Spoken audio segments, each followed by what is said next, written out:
Welcome to the Shift Show. We are all we are one. Hello. Welcome to the Shift Show. Oh, yes, welcome. Sometimes that's life happens. It's the little things. Yeah, I did that on purpose, Laura. Hi, everybody. We're talking about the little things today.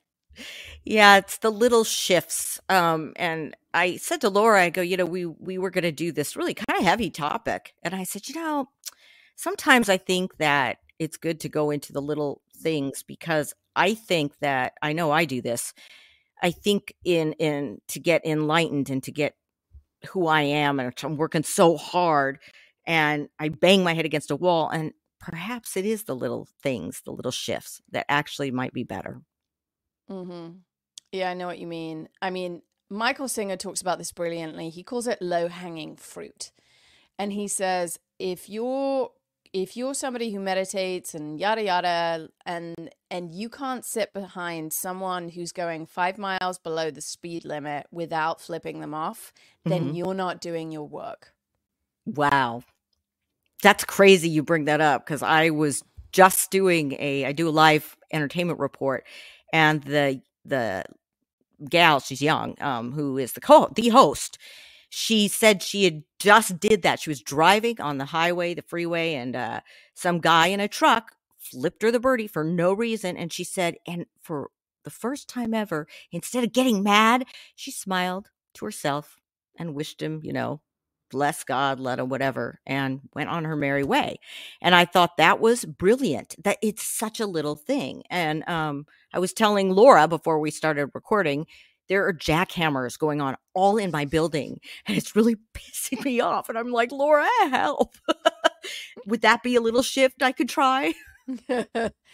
I mean, we've all been that person at some point where you're meditating and somebody interrupts you and you're like, can you I'm meditating. So true. And then you catch yourself and you go, oh, Oops. It's not really working. And I mean, I also used to think it was so funny when you would be on the subway in New York City and the person who was the grumpiest on the subway was the person who was also carrying a yoga mat. Oh, gosh. And it's like so classic. And, right at the beginning of recovery for me, my sponsor, and I love what the 12-step rooms does. It basically, if you get a big spiritual ego in the 12-step rooms, they have a lot of ways of kind of like bringing you down a peg or two. Mm-hmm. And one of them was he'd go, Laura, can you get down from the cross? We need the wood. That's great. And it would often be that I would be complaining about something and he would be like, you're on a 7-day, no gossip, no complaints. And can I tell you, in 15 years, I have never gotten to day 7. I can't even imagine getting through day 1. Right. I mean, it's really even a few hard. hours. And I'd be like bookending with people like, okay, I'm on 7-day, no complaints, no gossip. And, gossip I can step back from easier. Right. Even though I think what's interesting about it, and Brene Brown talks about this a lot, that actually one of the ways that we bond with people that's kind of lazy but easy is we complain about other people, right? So Yes, we're kind of gossiping. gossiping about someone else. I saw a study about that exact same thing. What do you remember what it said? It just basically said the reason why it creates a bond, like with coworkers when you're gossiping, is it's what we're trying to do here. You're connecting like minds. And it's like, it's why we always have an ego and a personality, because we don't want to die. It's a fear of dying. But if we're joining a group, then we're going to live. That's the basis of it. I mean, the basic of the, really in the end, everything we do either a fear of dying or complete joy and happiness, right? Yes. I mean that's taking it really deep, but that is actually true. Like if we are sitting and gossiping about a third person who's not in the room, it's because we're trying to create a sense of like, we're on the same team, I belong, and therefore because I belong, I'm safe. Mm-hmm. And working on, are there other ways that I can create safety? Are there other ways that I can create connection? But the first step is to just say to oneself, can I, if I'm about to gossip or complain, can I just watch myself? Can I catch myself doing it? Mm-hmm. And like in that moment, if we understand, it doesn't make us a bad person, it doesn't make us like immoral or whatever we might want to label ourselves. It just makes us a human who is trying to bond with someone else and trying to belong and is scared of not belonging and therefore dying. Like, can we just give ourselves a little bit of compassion and then choose to do something else? Yes. And I think, that's what the Five of Swords is coming to mind, because the Five of Swords to me is about that kind of desire in us to make ourselves better than someone Mm-hmm. else. Mm-hmm. And there are more or less subtle ways that I do that. Obviously, bitching about someone is a very unsubtle way of doing that. Like, Mm-hmm. I'm better than you because I'm bitching about the fact that you did whatever. But then there are other ways that I caught myself doing more recently, which is I will feign concern for someone Mm-hmm. and strike up a conversation with someone else about that third person, feigning concern when actually I just want to engage in drama. Interesting. We all probably do it. We just aren't smart enough to figure it out, I think we might do it. I'm sorry about my lighting, guys. I'm like right in the She sun, doesn't right in have the the shade. diva Look at light. She me. has the Look at me. godlike. You're yin yang. I'm half light, half shadow. Oh, it's so on point. I'm half light, half shadow. It's Half light, so half shadow. prolific for what we do. It's a shift. See, this is a little thing that made me giggle when I was in a really bad mood. So that's a little shift right there.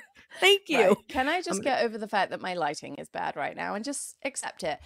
And I think the other thing that I've really been playing with recently, and this comes from Michael Singer too, is so he always talks about sitting behind someone who's doing 5 miles below the speed limit.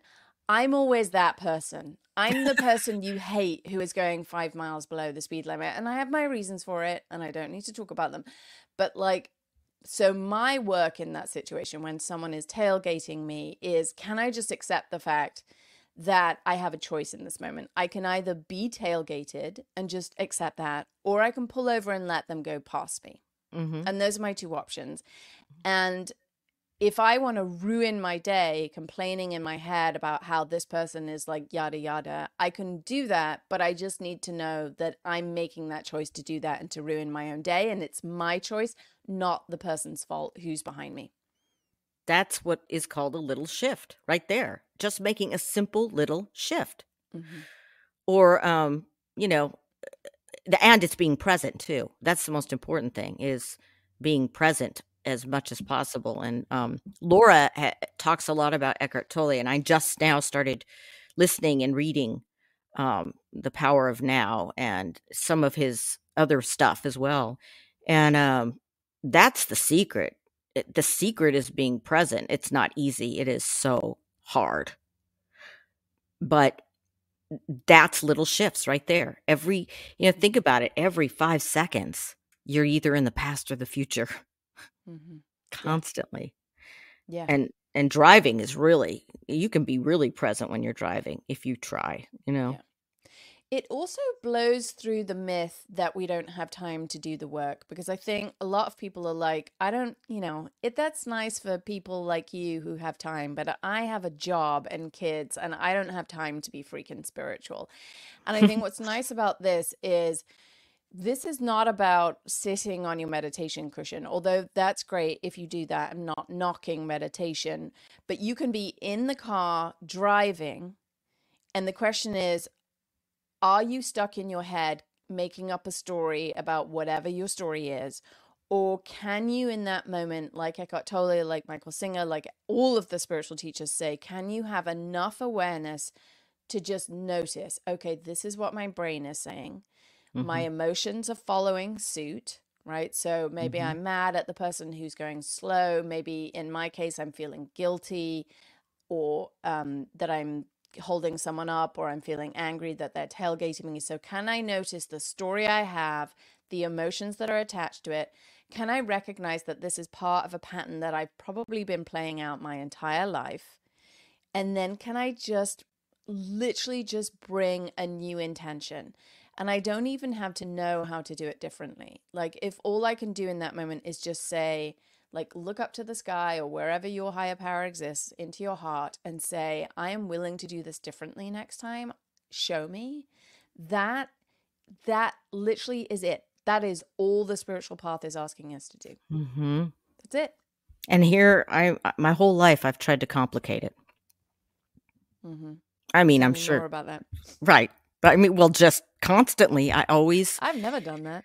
You know what it all do. It's all down to you don't need, you've been to more gurus than anyone I know. I'm teasing. But I mean, honestly, it's true. It's like it goes to really, again, the real depth, fear of dying. But even before that, it's fear of not being accepted, fear of not being good enough. Mhm. When I'm in the car, I'm like you. I drive not 500, but I drive the speed limit. I'm very, very cognizant of it. And I also am very aware of the people behind me, the people in front of me, the people on all four. And I always try to get over. If there's somebody, I never go in the fast lane. I always am in the slow lane because I know I'm going the speed limit, right? But in the car thing is a perfect example. I don't know where I was going to add something to it. I can't remember what it was. But what you were saying is the one thing that I think helps for me is to get physical first, because I can't get into that observing yet. You know what I mean? Mm-hmm. So it's like, take a second. I'm just going to feel the steering wheel. What does it feel like? I love that. Mm-hmm. Because that's all I can do. That's all I can do. And Mm-hmm. I've been on edge a lot. I don't know if you could tell how hyper I am right now. It's like, and Yeah. I know it's me. I'm in control of that, and yet I constantly, here's the me trying to be enlightened. I blame the collective, and it's like, yeah, but I'm the collective as much as you are. I'm in control of that. So as much as I want and you want, we want to reach the collective. You got to get there first here. Mm-hmm. Yeah. I love what you just said about like grounding into the moment and like feeling the steering wheel and stuff, because I think you're right. If we're too triggered, or for some reason we can't get to that place of like observing our thoughts or whatever, can I just notice, okay, my bum's on the seat, my hands are on the steering wheel, like, and again, what is this doing? It's taking us out of that mind thing and into the present moment. And the only place that we have the opportunity to change our behavior ever is in the present moment, right? So if I'm constantly living in guilt about the past, or resentment about the past, and anxiety about the future, I will never change anything, because I can't, no amount of anxiety has ever changed the future, and no amount of guilt has ever changed the past. Let that sit in with you for a second, what Laura just said, because the first time I heard her say this, it blew my mind. Just say it one more time, because it's so prolific. No amount of anxiety will ever change the future, and no amount of guilt or resentment will ever change the past. Michael Singer says, what is the definition of reality? The definition of reality is something that already happened, which includes something that happened 5 seconds ago and something that happened 500 years ago. And the question is, can you handle that? Mm-hmm. Can you handle reality? And the truth is, if you're honest with yourself, the honest answer is no, you can't handle reality. And that is unfortunately where we're at as a species. So don't take it personally. That's what we're doing out here. We're all, you're not alone. Like, no, but it should be different. It should Yes. be different. And I think what's interesting about, you were talking about complicating the spiritual path is, before the spiritual path, we might have one set of stories about what should be different, but then we get on the spiritual path and we just change the story about what should be different. I should be more aware. I should be more spiritual. I should be a better meditator. I mean, just insert whatever your should is, right? Mm-hmm. And if you don't know what your version of that is, just watch yourself for 5 minutes and you'll find one. And so, and what is that? That is the brain saying, I don't like reality. And so, you know, the path that we're on here is just, can we find piece by piece the willingness, the courage, and the acceptance to just accept reality? That doesn't mean you can't ever change anything. But if it already happened, Yeah. it already happened. And I think it goes back to, we can't accept reality because reality is dead as real, but not really. But it is. We're all going to die. And that's the damn real. That is something you can't argue with. But are we truly dead? I don't think so. But yeah. Isn't that interesting that, you know, that's why we can't face reality. That's why our mental mind is constantly trying to save us from having to feel that. Yes. Yes. Mm. Which is why one of the things that Buddhist monks do a lot is they contemplate death. So Because they're more trying comfortable to- with it? So that, yeah, so that they can just accept reality. Because, Mm-hmm. I mean, it is the only absolute certain, isn't it? You're going to Yeah. die. And taxes. And taxes. And how often have you been like, don't want to think about it, don't want to think about it? I mean, can I think about the death of my son and be okay with that? Phew. And the truth is, if I can't be okay with the idea of his death, Right. I can never be present to his life. Ooh. Whoa. I'm getting chills with that one. Go a little bit deeper with that, because that just blew my mind.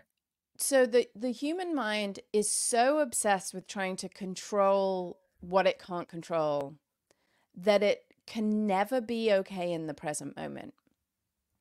So if I'm constantly looking at what could go wrong, what could hurt my son, what can I stop happening that hasn't happened yet, and what can I feel guilty about that already has happened, I will never be present with him in the here and now, which means I will miss his life. And you know, my son is actually named after my best friend who died when I was 10 and he was 11. And so I do think about his death because there's that direct link for me. And what it always brings me to is, Laura, can you enjoy him in this moment? And I feel like, and this brings us to the death card. The death card, you know, obviously a lot of people, when they see it, they're like, oh my God, who's going to die? Ah! So the death and devil are the two people don't Right. want. And that speaks exactly to what we're talking about, which is we can't handle reality. But if we can really live into what the death card is trying to teach us, it is trying to teach us to live our lives. Wow. I'm getting so many chills, which means, ooh, what you're saying is just so right on. Like if you know, I mean, you often hear people put it this way. If you thought you were going to die in a week, what would you do with this week? And you would Spend as much gather time your- with the people. Exactly. Yep. Everybody says the same thing. Yep. Always, I would spend time with the people I care about. So if not now, when?